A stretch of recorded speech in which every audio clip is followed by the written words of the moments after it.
इस वक्त मैं काशी के प्रसिद्ध बिंदु माधव मंदिर में हूं और मेरे साथ आचार्य मुरलीधर जी हैं जो इस मंदिर का रखरखाव करते हैं, देखभाल करते हैं, प्रभु की पूजा करते हैं।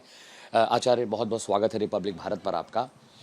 ये मंदिर विश्व प्रसिद्ध है और कहा जाता है कि जैसे बाबा काशी विश्वनाथ मंदिर को नुकसान पहुंचाया औरंगजेब ने, तो इस मंदिर को भी नुकसान पहुंचाया और इसके ठीक बगल में धरहरा मस्जिद बनाई है औरंगजेब ने। यस, ये बिंदु माधव मंदिर जो है अति प्राचीन है, 500 वर्ष पुराना मंदिर है। ये जो है वो अभी यहाँ वर्तमान में जो है, उसके पूर्व में जो धरहरा मस्जिद है जिसको आलमगीर मस्जिद कहते हैं, तो उस समय 1669 में औरंगजेब ने उस मंदिर को पूरी तरीके से ध्वस्त करके और उसके सारे मलबे से ही उस मस्जिद को बना दिया, ऐसा कहा जाता है। अग्निबिंदु ऋषि ने गंडकी नदी नेपाल मुक्तिधाम में भगवान विष्णु की तपस्या आराधना करके इस विग्रह को प्राप्त किया। संपूर्ण चातुर्मास इसका जो है ये शालिग्राम विग्रह है। ये भगवान विष्णु का मंदिर है। माँ जो है आपकी जो है वो लक्ष्मी है। उनके नीचे में सनक सनंदन सनत कुमार हैं, साइड में जय और विजय हैं और बीच में प्रद्युम्न है विष्णुपुत्र। ऐसे 9 विग्रह है, एक विग्रह में 9 विग्रह हैं। यहाँ ला करके भगवान के आदेश पर अग्निबिंदु ऋषि ने इसकी स्थापना यहाँ आनंद वन में किया। पूर्व में ये स्थापना जहाँ आलमगीर मस्जिद कहा जाता है वहाँ पर यह स्थापना हुई थी। राजा मान सिंह, आमेर के राजा मान सिंह ने इस मंदिर को बहुत बड़ा बनाया था और उस पर जो है वो 1500 में तवारणीय यात्री जब यहाँ पर आया हुआ था, उसने अपने पुस्तक दी बनारस बुक में उसने लिखा हुआ है, जो मोतीलाल बनारसी दास जी के यहाँ अभी भी वो पुस्तक अवेलेबल है, अच्छी तरीके से इंग्लिश में है वो पूरी पुस्तक। और उस पुस्तक में उसने बिंदु माधव मंदिर का वर्णन किया था कि बड़ी बड़ी मूर्तियाँ, बिंदु माधव का छोटा सा विग्रह और उसके बाद जो है वो अन्य मूर्तियाँ गणेश जी की और इसकी और शंकर की, ऐसी ऐसी मूर्तियाँ, कई मूर्तियाँ उसके अंदर थी, बहुत बड़ी बड़ी मूर्तियाँ थी। इसका परिसर जो है दशाश्वमेध घाट तक था। उस समय कोई भी मंदिर बनारस के अंदर इतना बड़ा मंदिर यहाँ से दशाश्वमेध घाट तक था। हाँ, इसका परिसर बहुत दूर तक था। इसका परिसर दशाश्वमेध घाट तक कहा जाता है कि उस समय इसके बीच में कुछ भी नहीं था, क्योंकि आनंद वन था। आनंद वन होने से यहाँ पर किसी प्रकार का कोई मंदिर वगैरह, और जो भी छोटे छोटे मंदिर थे बहुत छोटे थे, लेकिन ये मंदिर का परिसर बहुत बड़ा आमेर के राजा मान सिंह ने बनाया था। 1669 में औरंगजेब ने जिस तरह ज्ञानवापी मस्जिद को ध्वस्त करके और विश्वनाथ मंदिर बनाया, वहाँ पर हटा करके और मस्जिद बनाई, ज्ञानवापी मस्जिद बनाई, उसी तरीके से इस मंदिर को भी तोड़ करके 1669 में वहाँ पर आलमगीर मस्जिद बना दिया। उसको धरहरा मस्जिद के नाम से लोग जानते हैं। और अभी वर्तमान में जो स्थिति ये मंदिर है, इसको 500 वर्ष हो गया। वहाँ से हटने के बाद इस मूर्ति को 3 वर्ष तक तत्कालीन पुजारी लोगों ने गंगा में रखा हुआ था।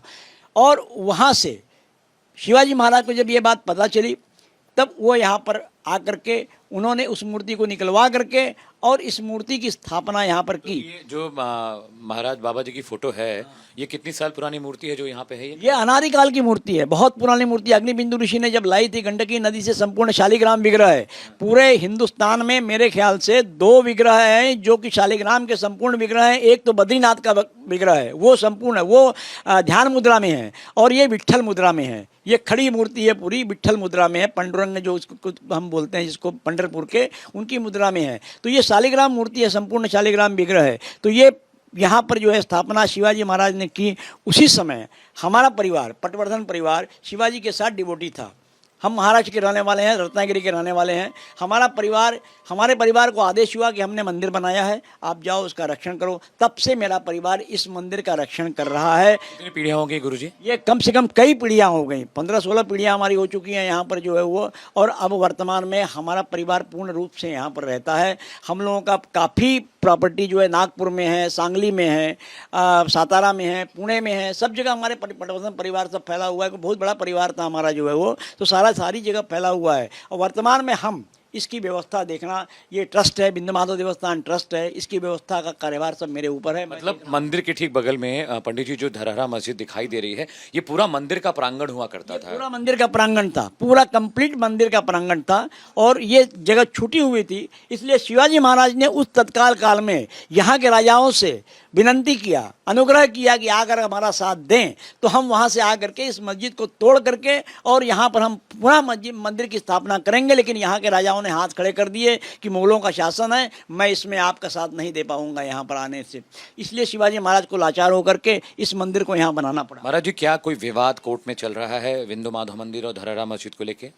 नहीं, ये विवाद तो अभी वर्तमान में तो कोई बहुत ज़्यादा विवाद तो अभी नहीं है, अभी तो जैसे चल रहा है वैसे चल रहा है। यहाँ पर हमारे बाल्यकाल में यहाँ पर कोई नमाज वगैरह नहीं होती थी। यहाँ पर एक आध दो लोग मुतल्लबी वगैरह रहते थे, आते थे, चले जाते थे, 10 बजे आते थे, 5 बजे चले जाते थे। लेकिन ये 92 के बाद, जो अयोध्या कांड के बाद यहाँ पर धीरे धीरे धीरे धीरे धीरे धीरे धीरे एक दूसरे वर्ग का जो है आना शुरू हो गया, नमाज शुरू हो गई। उसके बाद यहाँ रोज़ा लोग छोड़ने लगे, पहले रोज़ा भी नहीं छोड़ा जाता था, यहाँ पर रोज़ा छोड़ने लगे। ये सब प्रक्रियाएं फिर शुरू हुई। गवर्नमेंट को देखना चाहिए था। लेकिन एक बात बहुत महत्वपूर्ण जो मैं कहने जा रहा हूँ, वो महत्वपूर्ण ये चीज़ है कि ये 1920 में अंग्रेज़ों के शासनकाल में ही ये पुरातत्व विभाग के अंडर में ये बिल्डिंग थी।